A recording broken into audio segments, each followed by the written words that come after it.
குழந்தைகளே, ஒரு வண்ணமயமான மேஜிக் கலடாஸ்கோப் செய்யலாமா? தேவையான பொருட்கள் 3 கண்ணாடி துண்டுகள், அப்புறம் ஒரு செல்லோ டேப். அந்த கண்ணாடி துண்டு எப்படி இருக்கும் பார்த்தீங்கன்னா, சரிவக வடிவத்தில் இருக்கக்கூடிய ஒரு பிளாஸ்டிக் கண்ணாடி.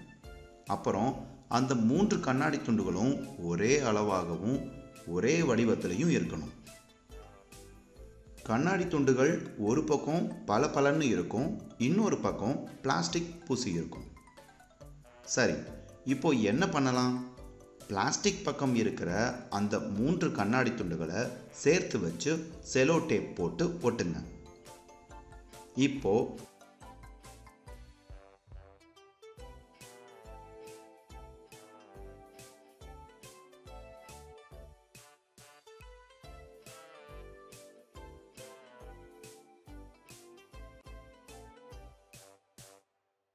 முகம் பார்க்குற கண்ணாடி பக்கத்தை திருப்பிக்கோங்க. கடைசியா கண்ணாடி துண்டுகளின் 2 விளிம்புகளையும் சேர்த்து ஒட்டுங்க. இது எந்த வடிவத்தில் இருக்குன்னு பார்த்தீங்கன்னா, பிரிசம், அதாவது முப்பட்டகம் மாதிரி இருக்கும். ஒரு பக்கம் சின்ன முக்கோணம், இன்னொரு பக்கம் பெரிய முக்கோணம். இதோ ஒரு அழகான கலடாஸ்கோப் ரெடி. ஒரு சின்ன சட்டை பட்டனை எடுத்து கீழே வச்சு சின்ன முக்கோணத்தை அது மேலே வைங்க. பெரிய முக்கோணம் வழியாக உங்கள் கண்கள் வச்சு பாருங்களேன், எப்படி இருக்கும் தெரியுமா? பந்து போன்ற ஒரு கோல வடிவத்தில் இருக்கும். பல வண்ண பட்டன்களையும் பேப்பர் கிளிப்புகளையும் இதன் மூலமாக பார்க்குறப்போ நம்ம கண்ணுக்கு பல வண்ணத்திலான வித்தியாசமான பல அழகிய வடிவங்கள் தெரியும்.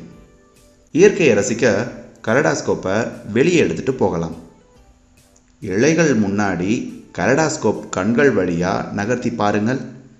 இலைகள் நிறைய இருக்கிற மாதிரி தெரியும்.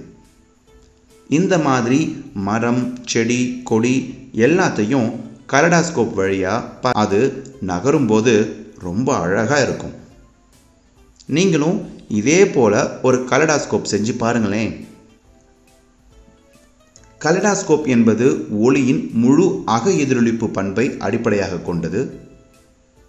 முழு அக எதிரொலிப்பு படுகோணத்தின் மதிப்பு மாறுநிலை கோணத்தின் மதிப்பை விட அதிகரிக்கும் போது ஒளி ஊடுருவல் இல்லாமல் முழுவதும் எதிரொலிக்கப்படுகிறது.